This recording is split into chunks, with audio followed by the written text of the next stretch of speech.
Welcome to the Kaiju Podcast. I'm Ralph. I'm Jorge. And today we're talking about Gorath. 1962. All right. Sweet spot. Oof. Boy. Okay. This movie kind of got shuffled around. I think I mentioned it to you. I don't know if I mentioned it on the show, but since I've been sort of self-quarantined, we're still in that era, I kind of went ahead and started creating artwork for our upcoming movies that we're doing. Yeah. And because this one wasn't part of that, I hadn't seen any of the artwork, and it was like a last-minute decision. Oh, let's watch Gorath. I'm like, okay, cool. Put it on. Had no idea there was a monster in this movie. Yeah, and he's on the poster. Oh, is he? Yeah, that's the thing. You like when you look at the poster, a small picture, it looks like it's going to be something a la Mysterians or something. It looks like it's going to be a space or like Atragon or Battle in Outer Space. It's going to be a thing, and like, oh, yeah. Okay. I think it looks like it's just going to be like a like a tokusatsu, just like a basic sci-fi. I didn't think there was going to be a monster sequence in it. Right. And then you're like, oh, and then I was like out of nowhere, it blindsides you. Well, apparently it was shoehorned in. Ishiro Honda didn't want the monster sequence in it, but they're like, no, you got to put a monster sequence in it. And he regrets that he didn't fight them longer on it to try to keep the monster sequence out. Uh-huh. The American dub. Now, we started at the American dub, and then when I was like looking at, when we're watching a movie, and if I'm watching the American dub, I kind of try and look at what the difference is, because like on like the fan sites will talk about what you get differently from the Japanese version versus the English dub version.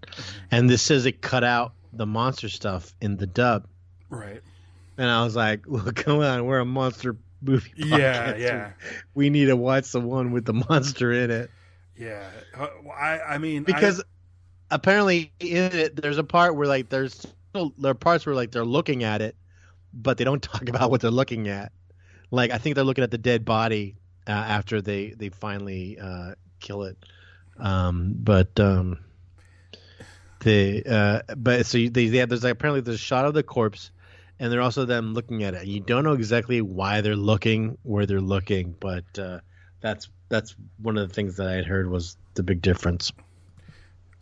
Another thing, just because we started watching the English one, at the opening voiceover. Did you listen to the English one at all? Did you watch this? No, I did watch that trailer. Because I was like, for a second there, I went, holy shit, Orson Welles? Oh. Because it sounded like Orson Welles was doing the opening. And then I was looking for Orson Welles in the credits, and I didn't find him. But I found Paul Frees in the credits. And Paul Frees does an impeccable Orson Welles. Oh, that's funny. And so he did that for Paul Frees does like half the voices in this movie in the dub. I might have to in a sense, it's worth it for that, because it's like Paul Frees has a very distinctive voice that even when he's playing around with voices and stuff like that, there's still a lot of that, because he has this rich sound in his voice, and there's a lot that comes through, and there's a lot of people who sound like Paul Frees in this movie. And they're playing different characters, but there's only like 4 people or so that are doing the English everybody's lines, and there's a big cast in this. Yeah, there's a lot of different people, and like half of them are like Paul Frees. Okay, I might have to check it out. Yeah, I was blindsided by the monster. I was fine with it as just, like Battle in Outer Space or Mysterians. So that was exciting because it came out of left field. Wasn't too keen on the design. It looked like Rankin Bass a little bit, like the the seals that show up in those. Yeah, there was one of the things that came up in when I was looking up about this movie, the original plan was for it to be reptilian, but then they didn't want it to be a Godzilla. Yeah. So they went with a walrus. Yeah, which is fine. I mean, we obviously haven't seen that before. But yeah, not till Mandalorian. That's right. I love this movie. I love this movie. And you know what? I knew you love this movie because there's something that happens when we watch the movie separately and we don't really talk about them. Yeah. Until we start recording. Yeah. But every once in a while, when a movie grabs us, we'll get a text from the other person saying, "Oh, have you watched it yet? Have you watched it yet?" Or like a text being like, "Oh, look at this toy," or "Oh, look at this thing." It's like, "Oh, you obviously want to learn more about this movie and have been doing more research than normal." Oh, because you can tell that I'm digging deep. Yeah. When you get a thing. Yeah. Well, yeah, the thing that I sent you, there was like a great American trailer for it. Right. Old school style. We're like, see this. This could really happen. This. See, yeah. Oh, yeah. Never before seen shot in outer space. Yeah. Or something like scenes, but it was like worded. We're not really lying. It's like scenes never before shot in space.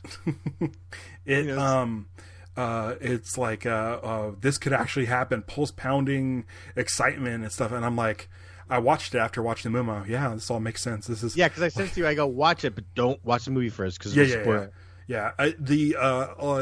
Okay, so just off the bat, well, I didn't take any notes. So did you get that this movie takes place in like the 70s to the 80s? No, but it was weird that the one guy said he had a robot suit. They'll be using these in the 80s.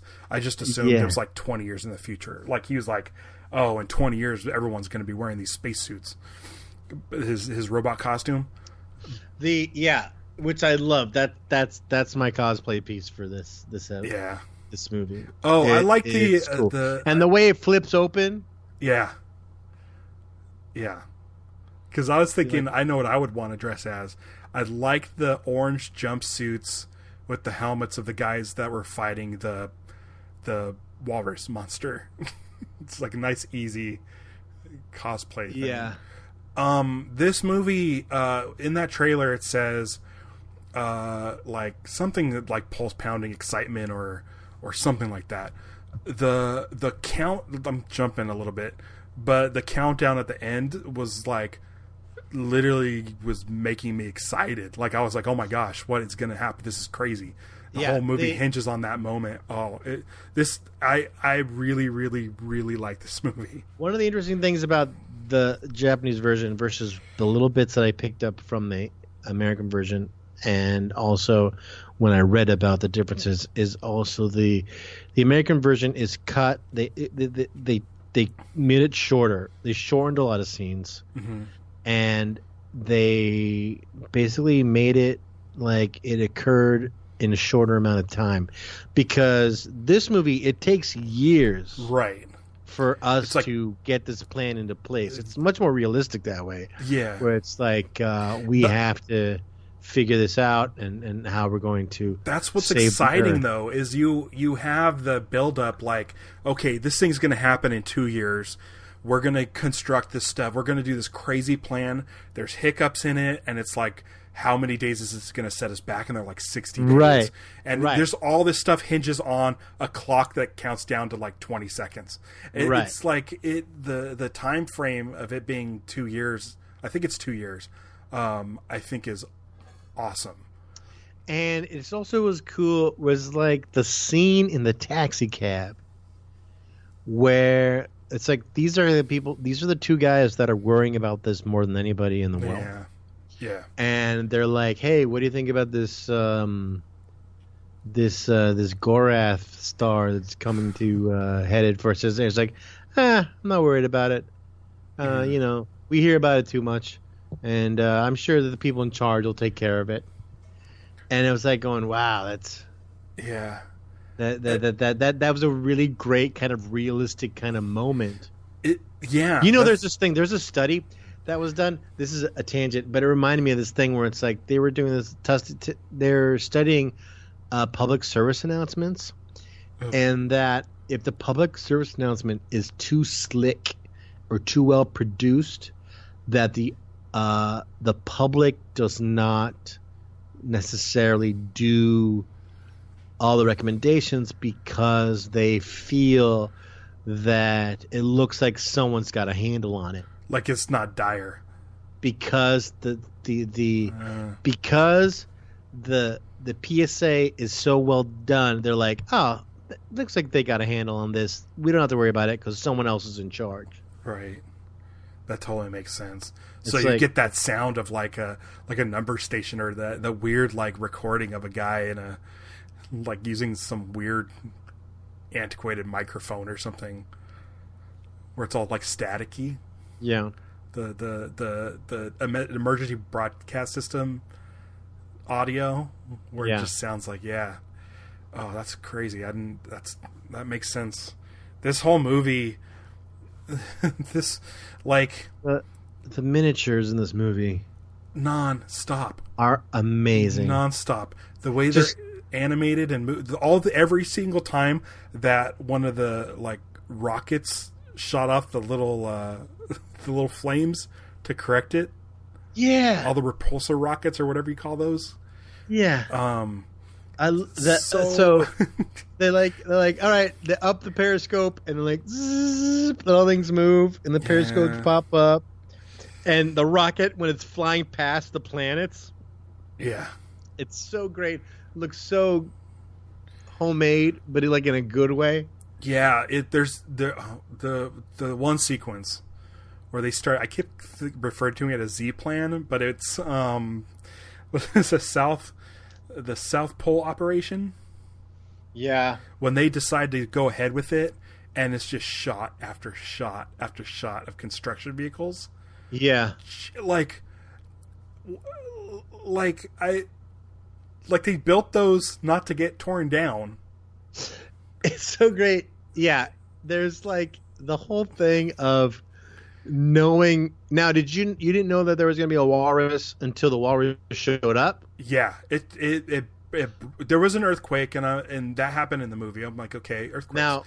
Now, because I told you to make sure you watch the Japanese, and it said because they cut out the monster, you knew there was a monster coming. I think I skimmed over your. I think I skimmed over your text. Oh, you did? Yeah, because I think you just said great. You said just to watch. You said watch the Japanese version, and then you said some. I think I read something about stuff being cut out, and that's all I saw. So I was like, okay, cool. Because I think you said cut it out. 6 minutes cut out first, and I'm like, okay, that's good enough. I'm gonna watch it anyway. I didn't look into it too much. No, completely blindsided. It just showed up out of nowhere to the point where I was like, is this going to be the walrus? Is this going to be the once they're in like the South Pole, and there's like that part where the thing collapses. Yeah, the big hole that sets them back 60 days. And they go out to the opening and kind of take a look, and I was like, oh, did the walrus do this? I kept waiting. So when the walrus is going to show up? No, I was on board. I said, it was like, okay, this is like Mysterians or Battle in Outer Space. It's just going to be rocket ships and stuff like that.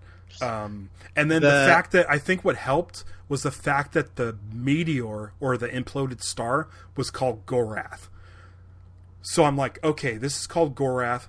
That's Gorath. I'm not thinking about any other sort of villain or creature or anything. Yeah.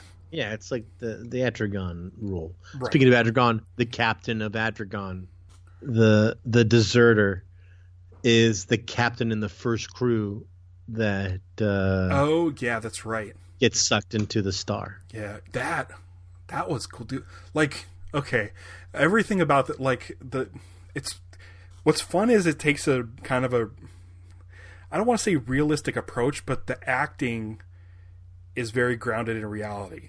The situation is way sci-fi. The peril of the first crew, right, is so good. Now, part of it is because I started with the dub, and then I started over again in Japanese, and the captain's speech is better in the Japanese. Mm-hmm. The crew's reaction in the Jap is better. The part when like they're saying, "Listen, we're not going to go back. We're not going to make it. Our job is to get as much information and send it back to them so that we can basically help them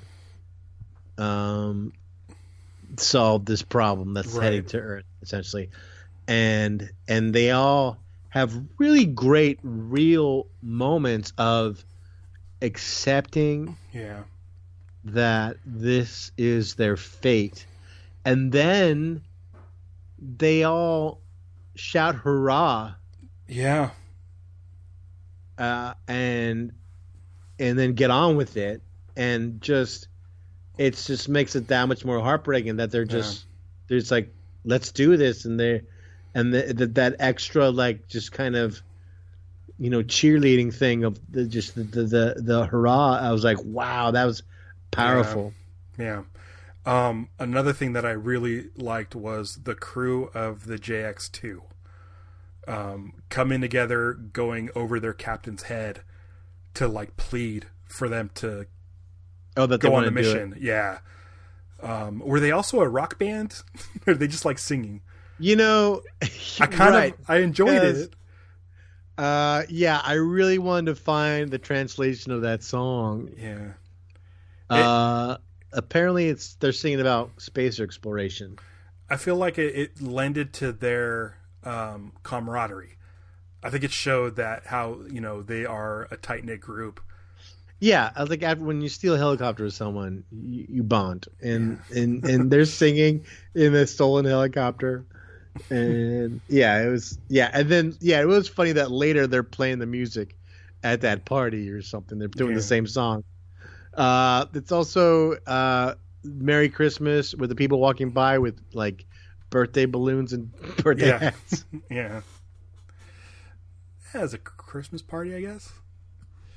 The massive miniature set of the launching pads. Yeah. It started with like just a couple of little fake cars in the foreground just driving off. Mm-hmm. And then just panning across and seeing all the rockets and all the different little launch areas. Right. That is an incredible set. I want like clean HD quality desktop wallpapers of Toho rocket bases, like all of these, like in Destroy All Monsters and stuff, where it's like this like grass, this big grass field with just this super 60s space agey rocket. They all look so awesome.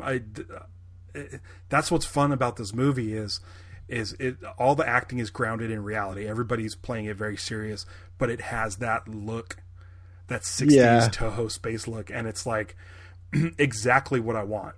Like, it's like, I like campiness in like these movies, but there was something about this where I don't know how this works. I don't know how I still buy into the drama when I know it's like miniatures that are, you know, from the 60s. Like, it looks like Thunderbirds, but for some reason, like, the storytelling still gets me totally to where I like feel for every single character. I don't know what's going to happen next. Like, we've the fact that they set up the JX1 crashing, it's like, okay, so this is going to be a real issue for the second group. Like, this isn't an easy mission, right? Yeah, and like so when they're like practicing in the zero gravity room. Oh, they're like kicking each other. They're like messing around, and the other technicians are being like, "This is serious." Right. And they're like they keep like being goofy and laughing and stuff, and like, stop that. Yeah. It's almost like they need like those moments of levity just because they probably understand the real weight of the situation, but you know, they're trying to keep like good mental health, you know. This also had a lot of, you know, decent scenes, like chunky scenes of just bureaucrats, you know, just like it reminded me of Shin. Yeah, totally. A lot of Yeah. meetings they go, no, why did they do this? Oh, who changed the mission? All that kind of stuff. Like, it was just like, yeah, there was a lot of just scenes of people talking about stuff like that. Was really interesting. I like there's a part where they were talking about that how the Japanese rocket technology was better than everyone else's rocket technology. Well, I mean, it is the 70s, it was the 80s. The UN Science Council and talking about what we can do to do this, and then all the different people jumping in. It was great because also then it's kind of cool seeing Japanese subtitles that show up on the right hand side vertically with exclamation points at the end for a lot of them. Yeah. High voltage discharge vibrators. Yep. Whatever those are. Ouch. The fact that the plan is we're gonna move the Earth right out of the way. Right. It's insane. That is great, classic kind of science fiction style. Right. Like, and then, that's our solution. So I'm watching this, and you think of any time like a new movie comes out, and Neil deGrasse Tyson like picks out holes of why things wouldn't work, and I'm like, these guys are going to move the entire Earth off of its rotation. I'm like, this is going to do some serious damage, and I'm like, there's no way that this isn't going to like mess the whole planet up. I'm like, we're screwed if we try to do this. And then as it turns out, it does screw with the planet. Like it's a weird plan, and I keep calling it Z plan because it seems so far fetched. Like was that the first Gamera movie where they had a Z plan? Yeah, which was to capture Gamera in a dome and send him to space. Like it's so insane. This dome rocket. This thing is so insane. This is the most insane plan. Will immediately jack everything up, and kind of does. Like tides get shifted, or like 10 feet, and mountains are collapsing and stuff. But it's there's something about the imagery of seeing Earth with a rocket coming out the bottom. Yeah, that was really awesome. It's great because it's basically a disaster picture. Yeah. And in a sci-fi movie, there's the scene when the guy is about to leave, like he leaves soon, and he goes to visit the girl to give her the bracelet or something. Yeah. Or the necklace or the piece of jewelry. Yeah. And he's like, she's like, I can't accept this because her fiance was on the original crew. Yeah, the GX1. And he then takes the guy's picture and throws it out her window. Right. And then I don't know why this shot is in there, but it's interesting that when she looks over the balcony, there's a crowd surrounding the picture and looking up and pointing at where it came from. Yeah. But there's like cops there too. Kind of weird. But then later, when that guy gets amnesia, they're like, here, this is pictures of your girlfriend. And I was like, she's his girlfriend now? I think they were just trying anything. Oh, I think I know. Because they already took him to the sister's house, right? So maybe he thought that she... No, this was when he was still in the ship. When he was still... Yeah, I think they hadn't come back yet. And they were like, kind of like, he had pictures of the girl in his wallet or something. They were showing him pictures from his wallet. So he's like a stalker, though, right? Girlfriend. I don't know. Like I thought that was maybe throwing the picture out the window is the move. I think he was. I think he's kind of a bad guy, and it was kind of interesting to see him come face to face with Gorath. Like almost like I don't know. There was something interesting about him not being a perfect guy, Like, I feel like a lot of these movies, you have the boyfriend and the girlfriend, and they're always pretty much happy. Like, this is like a weird strained relationship that we don't normally see in these movies, and it grounded it more in reality. And I think like seeing him come back to that apartment with amnesia, they definitely it was like powerful. It was like really good. Yeah, he's such a fuck up at the start of the movie, and right. Everyone's like, it's like he's like immature or something. And everyone's like, why didn't you grow up or whatever? It seems like he's a disappointment to the world, right? And then he becomes like this, the hero of this section of the, as far as like the frontline people. It was a nice take, because it felt more realistic than other disaster movies. Usually, disaster movies, you have someone that falls in love, they get separated, and the whole goal is to get back together. And this one, he's an asshole, doesn't deserve to be with her, but then like loses everything, loses his memory, and then have him come back, and like now he has to like rely on her to jog his memory. But it's I don't know, it's super unconventional. I've never really seen that in a movie. I mean, it makes him more sympathetic at the end, but I do like that kind of arc of him going from a-hole to sympathetic and kind of a hero, but at the same time it's like, the way heroes are portrayed in movies are usually good guys. Mm-hmm. And it's kind of interesting to see like this kind of a-hole. I mean, he threw her dead boyfriend's picture out, and she kind of had hope that he was still alive. Yeah. And it's like, get over it. Yeah, and I'm like, I don't know how much time has passed, but still, if she still has the picture up, she's obviously still in the denial stage or grieving or something. It's just like, wow. Because I was like, screw this guy.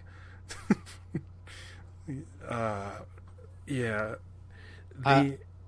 I liked, one of the things I like about in the visions of the future was that it seemed like each country had its own space station. Like each country had their own international space station. It's like, okay, so this is 1962. United States landed on the moon in 69. So in 62 you can project like that was the big thing. Like technology wise, that was the big next leap that everyone was going to make. Like the space race was on, and we'll all be able to explore space around the world. The message at the end of this movie is kind of it's nice that there's something that's going to threaten the entire world, and everybody comes together, and like it's kind of a nice ideal sort of world to live in, where everybody works together and we all have our own spaceships and we all go explore the same thing. And I kind of enjoyed that aspect, especially now with what we're dealing with.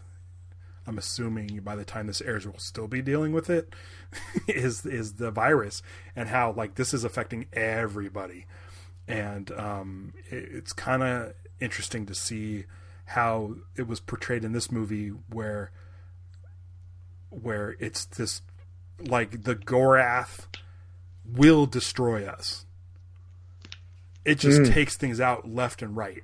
Like it takes out a comet and just like absorbs it. And it's getting bigger. Yeah, and we know if it touches us, that's it. It's over. I thought all of that was really cool, and I liked the UN stuff. I like that. Yeah. The whole where it says that mankind was separated into white, black, and yellow before the UN. Yeah. But I like that the different characters in the UN spoke different languages, even though I think it was either English or Japanese. But like that also kind of grounded different in accents. They give them different accents. Yeah. The construction, like, not only was it ships and helicopters and bulldozers, but they put little guys in them. Yeah. there's little guys, and like every bulldozer had like a little guy in it. Or the two, like there's like two guys standing on the catwalk overlooking. Just standing there. Yeah. And they weren't animated. They just were there. No, and it's they enough. were they're like kind of like the models like for like a model train set. Right, just like the conductor in the station. So that jet with that can land straight down. That fought the Walrus. Yeah, with the laser. When it first comes and lands inside the dome. Yeah. Man, everything in this movie is awesome. You know what's great was the guy. What's his name? Kanai. The guy gets amnesia, and where they're giving him, he's the one who's going to pilot the solo flight out to get a closer look at Gorath. Yeah. And they're like, the capsule. You gotta, and he's like, he says, listen, you gotta do this. And he's like, Roger. He says, hey, don't Roger me yet. And he goes, okay, Roger. No, stop. Don't Roger me. I gotta tell you all this stuff. And I was like, that was an interesting kind of thing too. It's almost like he had a death wish. This isn't a suicide mission. You're gonna go and you're gonna get it, and you don't get too close. You're gonna come back, and we can't. You gotta do this right. He was already bracing himself for a suicide mission. Yeah. Well, it's like, in a sense, he was like. I think it was. I think he was part of like his. That's kind of like the moment where he really grew up in a way. Like we're like, this is where the foolishness finally stopped. Yeah. Then he didn't really happen, and then the ship little side thing opens up, and they pull the little ship out. It's so cute.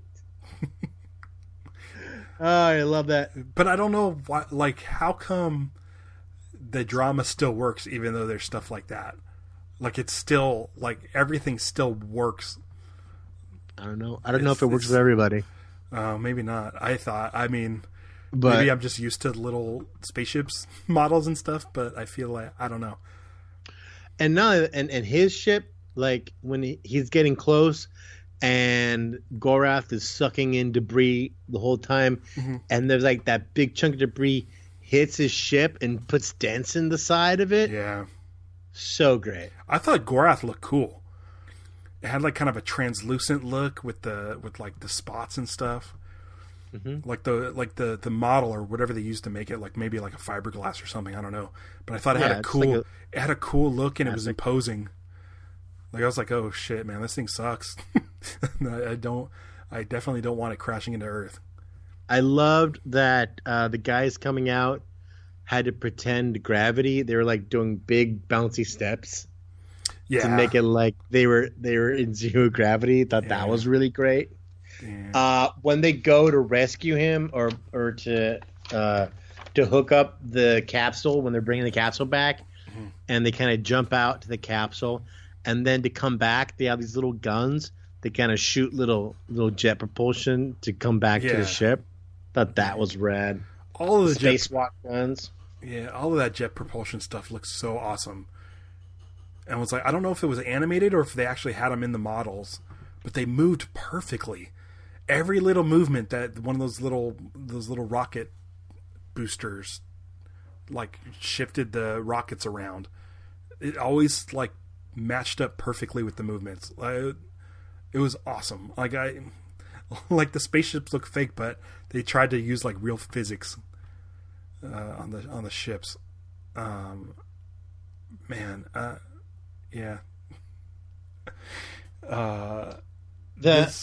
the plan of embedding rocket engines into the Earth, just like basically it's like burying rockets. Yeah, was it 500 miles below or 5 miles below? And just like the surface, the outer, just sticking out. Basically, it's like all these rockets that are just kind of like was so great. And then like it's like a very simple shot of all those things firing at once, and they just keep panning across it all, and then they cut to the Earth, and you see like a glowing light where it's happening, and then it starts working. So great. I like when. Because like they dock at that one space station, the one that has like a flat disc. Yeah. And the way they dock, it almost looks like they crashed into it, but it just kind of like slides onto that disc, and that's it. Yeah, that's all it takes. Mm-hmm. I liked also like when they land the jet and the little landing gear that comes down. Mm-hmm. Just the little pieces, all the little miniature stuff, so good. Yeah. This is another one of those ones where I just need to see behind the scenes stuff. I need to see guys walking around building that stuff. Yeah. Especially the construction site. This is so detailed. Yeah. I don't. Well, apparently, in the trivia, they said that a lot of like the ships, I think helicopters, and things, as far as like for like the Earth ones, were actually just Revel models that they made. That's cool. Gorath's so strong, he pulls Saturn's ring off of it. Yeah, I was trying to figure out what was happening there. I thought Saturn's ring was trying to reach out and attack it. But then I figured it out. There's something about like it just everything's in its way. It takes out the moon, right? Yeah, that's the one that takes out. Yeah. Yeah, it's the premise that it's first. It's like I like the premise of it that like, hey, there's this thing and it's 6,000 times Earth's mass, but it's smaller than the Earth. And they're like, we can't find it, and they're like, it's right in front of you, and then they're like, oh, it's smaller, but it's 6,000 times Earth's mass, and then they're like, they come back and they're like, no, it's now 6,200 times Earth's mass. Because it's been collecting things on the way. Right. And it's just going to keep getting bigger. It's kind of great. It's essentially the Blob. Yeah. Yeah. Space the Blob. Oh, man. Space the Blob. Space Katagari.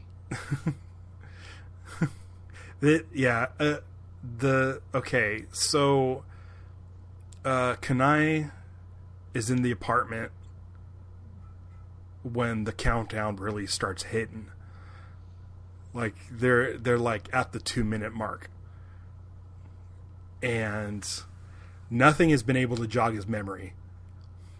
And then he starts watching TV, and then he starts getting these like crazy flashes. So he starts getting his memory jarred by the visuals of Gorath on TV as the countdown's happening, and he passes out.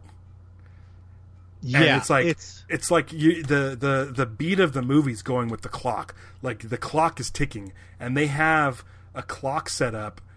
It's like a Toho Samsung clock, I guess. That's counting down the seconds of when Gorath is going to hit the Earth, or supposed to hit the Earth. Yeah. And it's like, oh man, so this is a big deal. Like all the world is watching, and then this dude passes out, and I'm like, oh my gosh, are we going to see what happens? And then he wakes up, recognizes everyone, and he's like, his first thing out of his mouth is, what happened with Gorath? So he's more concerned with other people than himself, which is a change. And then the guy says, oh no, we still have like a minute or something. I forget what he said. Yeah, it's classic. You get a traumatic event, causes amnesia. Usually, like it's a knock on the head that gives someone amnesia. But this is a traumatic event, gives him amnesia, and he needs another. It has to have the equivalent traumatic event to reverse it. Right. It's like Dr. Sardonicus. Did you ever see that movie? No.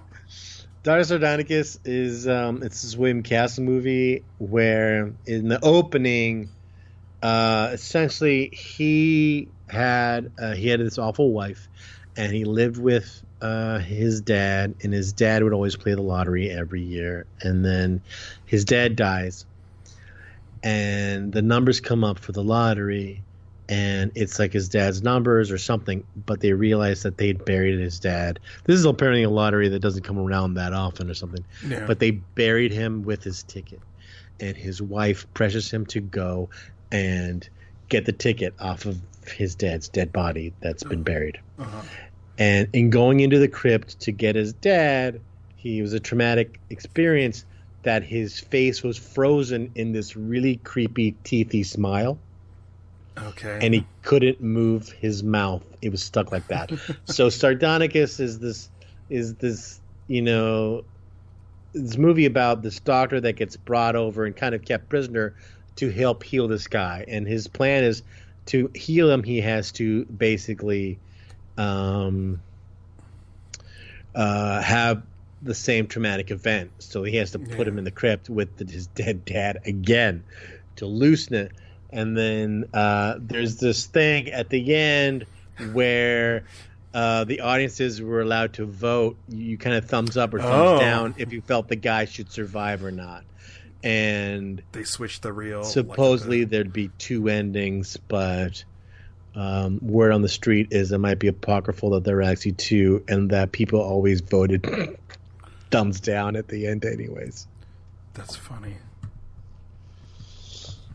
But yeah, it's like that kind. I like that. It's like it's him looking at Gorath again and seeing, and the shots that are like where you see like it's exploding and stuff like that, where they cut to actual like stuff was great. You know what was great? The slideshow. Yeah. Like here's all the shit that's gonna happen to the Earth. Boom. Yeah. Check this out. Boom. Boom. And they're like nice little paintings. That was kind of cool. And then I liked where they're creating so much heat in the South Pole that it's melting the ice, and it starts flooding the jet all the rocket engines that are firing. Like they're starting to get flooded with water. But that was a cool like oh, did they account for that? Is that going to be a problem? Yeah, that's what's fun about it is there's so many people working on this project, and you're just like, so many things could go wrong that you don't like. I feel like this movie, the way this movie is set up, that with nothing going smoothly, that you don't know if Gorath is going to hit the Earth or not. Like it felt like, usually the movies in the 60s like this, like sci-fi movies, have like happy endings, until like maybe like Planet of the Apes or something. So I'm like, I don't know. But for some reason, I felt like I don't know if this is going to end right. The peril seemed real. Also, I was like just leading up in this movie, we're like going, all right, here's the deal. We have 2 options. We either destroy this thing or we have to move out of the way. Yeah. And just being like, and them going through it and just still coming back to, we can't destroy it. Yeah. And so we have to do this other thing. Also, after they do succeed and they move the Earth and it goes whizzing by, and then the guy's like, all right, now we have to get it back. We have to put it back. Because it's like the aftermath of what that must be. Yeah. And how do you move the Earth back into orbit? You have to construct a whole nother set of rockets in the Arctic. Maybe. And they couldn't do that originally because they said the Arctic is covered in water. Right. It's just water up there. And then also the whole, we don't have a moon anymore. They don't address the fact that we now don't have a moon and how important the moon is for like our oceans and stuff. Yeah, they did mention that the tides had turned 10 miles. That they rose. Yeah. It kind of leaves you hanging. Like it's funny because it's like, okay, we have this plan. We only have so much time to do it in. We got to do this first before we could think about the after effects caused by the plan. So it was like, it felt, even though it takes place over 2 years, it still felt urgent. And like, we'll get to it. We have to succeed first, no matter what. Right. And we'll get to that later. And it kind of leaves you with that at the end, with the 2 guys from the UN discussing that, saying we have to move it back. What was the line they said at the end that I really enjoyed? Was when the doctor is looking through the periscope to make sure that Gorath passes. And Gorath passes. And what does he say? I think he just says, "Are we okay?" Is that what it was? Oh, right.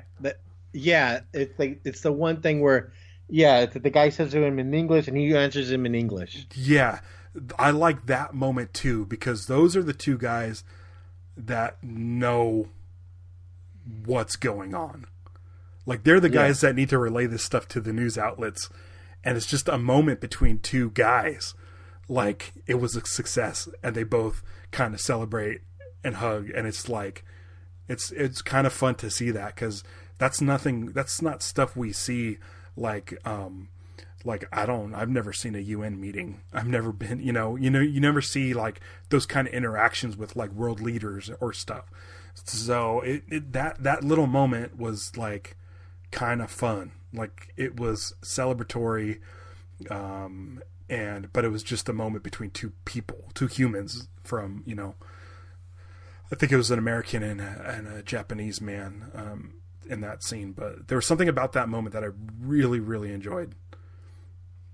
And it was very hopeful, even though it does get followed up with, we got to move the Earth back into position, and that's very foreboding, but it was kind of a nice sort of happy ending, even though the Earth is in awful shape, but it's almost like, okay, we got through that.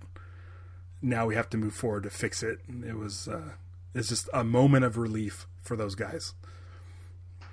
Man, I really dug it. The way that they watched the clock, and then he says, "We did it." Yeah, we did it. They're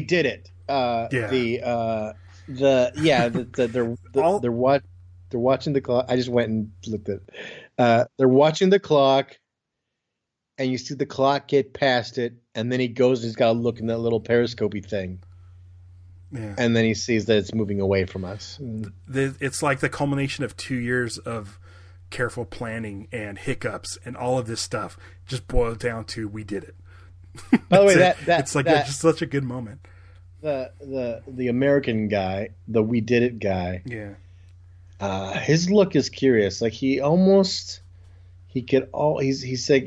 just 1 or 2 generations away from the Eye of the Beholder Twilight Zone face. Okay. And I was like, oh, his face he looks a little Eye of the Beholder. Yeah. I like how it's like not everything is resolved at the end, as far as like, now what do we do on Earth?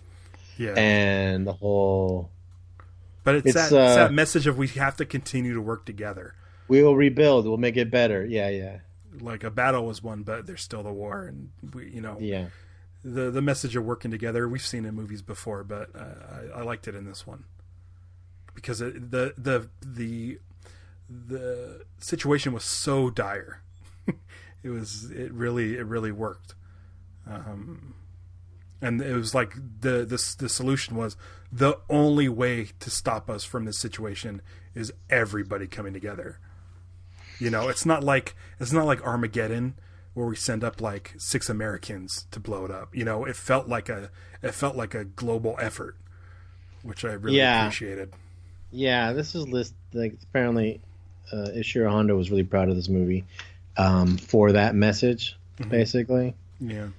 Which is also kind of why he's bummed out that the Walrus sequence is in it. It didn't need it. I liked it because, holy shit, there's a walrus. Yeah, it doesn't really fit. Yeah, and it could easily be taken out. Easily. Yeah, as it was. Yeah.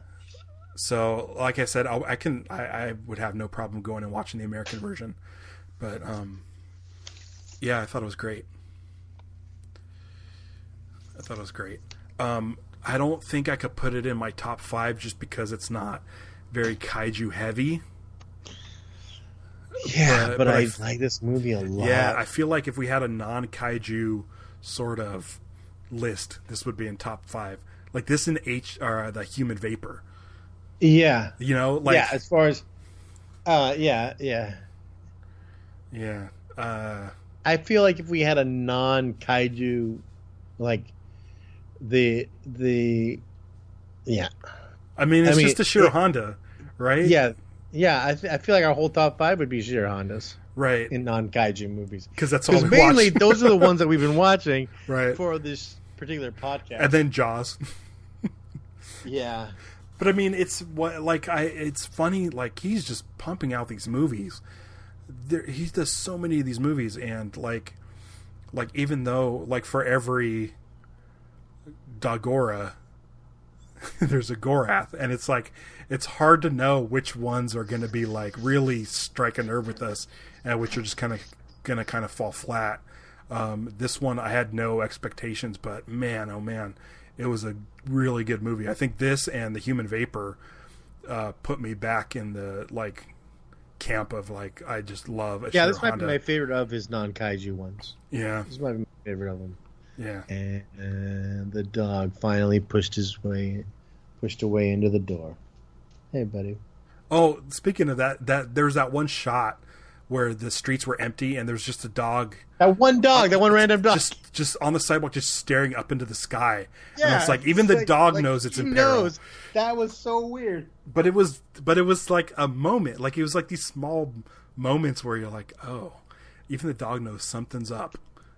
Like it's like everybody was afraid of this thing. Man, it was great. I loved it. I it makes me like, this is the kind of thing that makes me glad that we watched this, or that we started this podcast, because I would probably have never watched this movie in my life ever. Yeah. And I'm so happy that I know it exists. There's some duds in there. Yeah, I was like what? Yeah, I'm trying There's to think some Raigas. Matango was fine.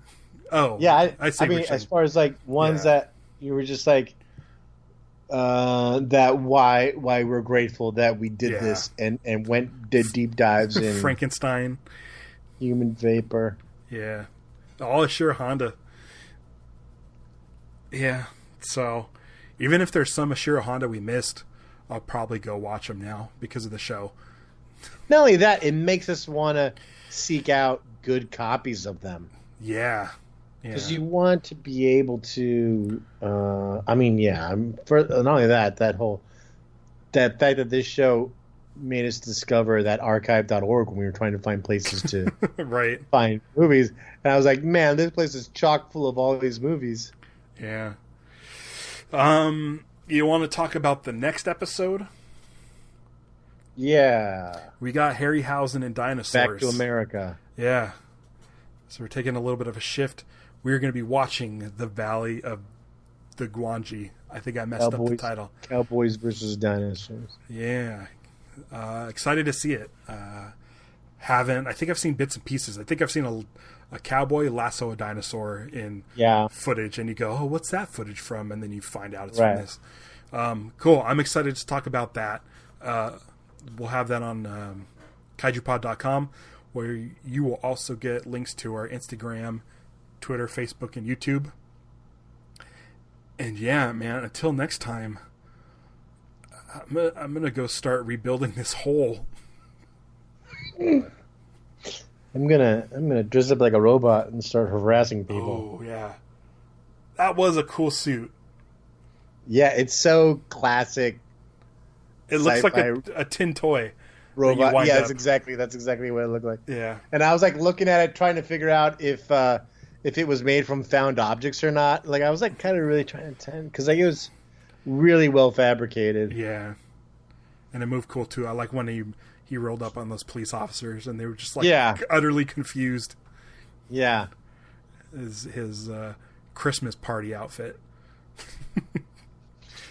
It really made me be like, I want to make a robot costume. Figure out like what Home Depot bits to put together, like hoses. Yeah, hoses with the spiral coil in it. Yeah, that kind of stuff. Yeah, I always think of like Conan, the robot on the toilet. Yeah, like that real basic claw hands, right? Robot, or like Whitney and the Robot, which is like part R2D2, part vacuum. All right. All right, cool. Yeah, let's get out of here. Alrighty. All right.